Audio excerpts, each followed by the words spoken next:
ಎಲ್ರಿಗೂ ನಮಸ್ಕಾರ. ಬನ್ನಿ ಇವತ್ತು ನಾವು ಒಂದು ತುಂಬಾನೇ ಕುತೂಹಲಕಾರಿ ವಿಷಯದ ಬಗ್ಗೆ ಮಾತಾಡೋಣ. ಜಗತ್ತಿನ ಅಂತ್ಯದ ಬಗ್ಗೆ ಹೇಳುವ ಒಂದು ಪ್ರಾಚೀನ ಭವಿಷ್ಯವಾಣಿ ಇದು. ಒಂದರ ನಂತರ ಒಂದರಂತೆ ತೆರೆದುಕೊಳ್ಳುವ 7 ಮುದ್ರೆಗಳ ಒಂದು ನಿಗೂಢ ಕಥೆ. ಹಾಗಾದರೆ ಇದರ ಅರ್ಥವಾದ್ರೂ ಏನು? ಬನ್ನಿ ಇದರ ವಿವರಗಳನ್ನ ನೋಡೋಣ. ಇದು ನಿಜಕ್ಕೂ ಒಂದು ದೊಡ್ಡ ಪ್ರಶ್ನೆ. ಮೂಲ ಆಕಾರದ ಪ್ರಕಾರ ಇದಕ್ಕಿರೋ ಉತ್ತರ ಭವಿಷ್ಯವನ್ನೇ ತನ್ನೊಳಗೆ ಇಟ್ಟುಕೊಂಡಿರೋ ಒಂದು ಮುದ್ರೆ ಹಾಕಿದ ಸುರುಳಿಯಲ್ಲಿದೆ.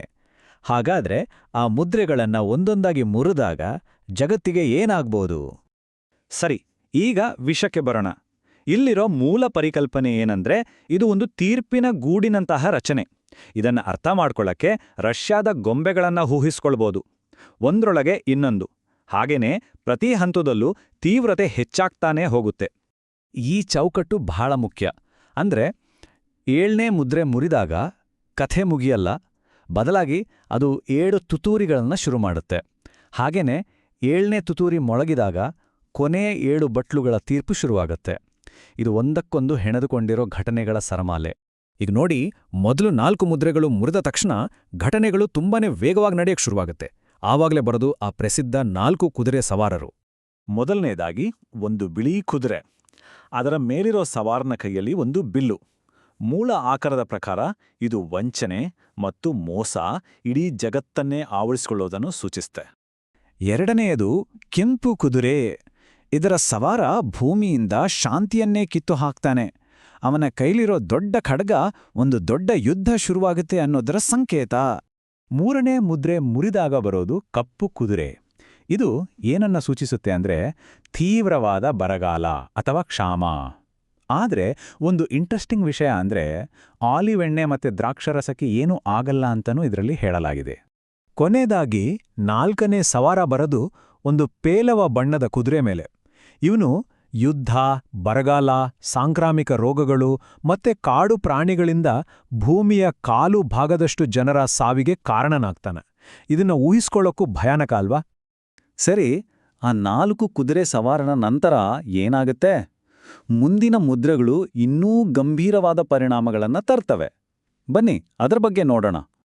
5ನೇ ಮುದ್ರೆ ಮುರಿದಾಗ ಹುತಾತ್ಮರಾದವರ ಆತ್ಮಗಳು ನ್ಯಾಯಕ್ಕಾಗಿ ಕೂಕೊಳ್ಳೋದು ಕಾಣಿಸುತ್ತೆ.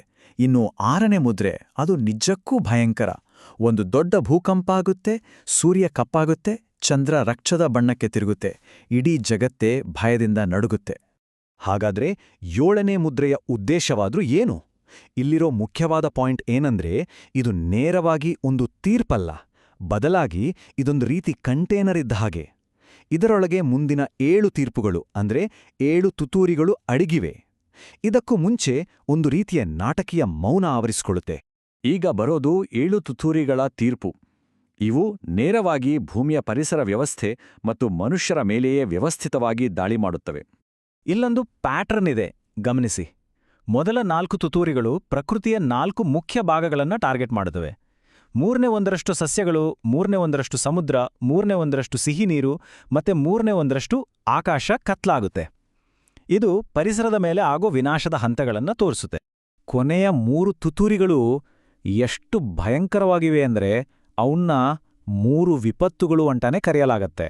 ಮೊದಲನೇ ವಿಪತ್ತು ಚೇಳಿನ ಹಾಗೆ ಕುಟುಕುವ ಮಿಡತೆಗಳಿಂದ ಹಿಂಸೆ ತರತ್ತೆ. 2ನೇ ವಿಪತ್ತಿದ್ಯಲ್ಲ, ಅದು ಮಾನವ ಕುಲದ 3ನೇ ಒಂದರಷ್ಟು ಭಾಗವನ್ನೇ ನಾಶ ಮಾಡುವ ಒಂದು ದೊಡ್ಡ ಸೈನ್ಯವನ್ನ ಭೂಮಿಗೆ ಕಳಿಸುತ್ತೆ. ಮೂಲ ಗ್ರಂಥದಲ್ಲಿ ಸಮಯದ ಬಗ್ಗೆ ಹೇಳುವಾಗ ಸ್ವಲ್ಪ ಗೊಂದಲ ಆಗ್ಬೋದು. ಯಾಕಂದ್ರೆ ಬೇರೆ ಬೇರೆ ಪದಗಳನ್ನ ಬಳಸಲಾಗಿದೆ. 1260 ದಿನಗಳು, 42 ತಿಂಗಳುಗಳು, ಒಂದು ಕಾಲ, ಕಾಲಗಳು ಮತ್ತು ಅರ್ಧಕಾಲ ಅಂತ. ಆದರೆ ಇವೆಲ್ಲದರ ಅರ್ಥ ಒಂದೇ, 3.5 ವರ್ಷಗಳು. ಸರಿ, ಈಗ ನಾವು ಕಥೆಯ ಕ್ಲೈಮ್ಯಾಕ್ಸ್ಗೆ ಬಂದಿದ್ದೇವೆ. 7ನೇ ತುತೂರಿ ಮೊಳಗಿದ ತಕ್ಷಣ 3ನೇ ವಿಪತ್ತು ಶುರುವಾಗುತ್ತೆ. ಆಗ 7 ಚಿನ್ನದ ಬಟ್ಟಲುಗಳಲ್ಲಿದ್ದ ಅಂತಿಮ ತೀರ್ಪುಗಳು ಭೂಮಿಯ ಮೇಲೆ ಸುರಿಯಲ್ಪಡ್ತವೆ. ಈ 7 ಅಂತಿಮ ತೀರ್ಪುಗಳು ತುಂಬಾನೇ ವೇಗವಾಗಿ ಮತ್ತು ಸಂಪೂರ್ಣವಾಗಿ ನಡೀತವೆ. ನೋವಿನ ಹುಣ್ಣುಗಳಿಂದ ಹಿಡಿದು ಸಮುದ್ರ ಮತ್ತು ನದಿಗಳು ರಕ್ತವಾಗೋದು, ಸೂರ್ಯ ಜನರನ್ನ ಸುಡೋದು, ಹೀಗೆ ಒಂದರ ಹಿಂದೆ ಒಂದರಂತೆ.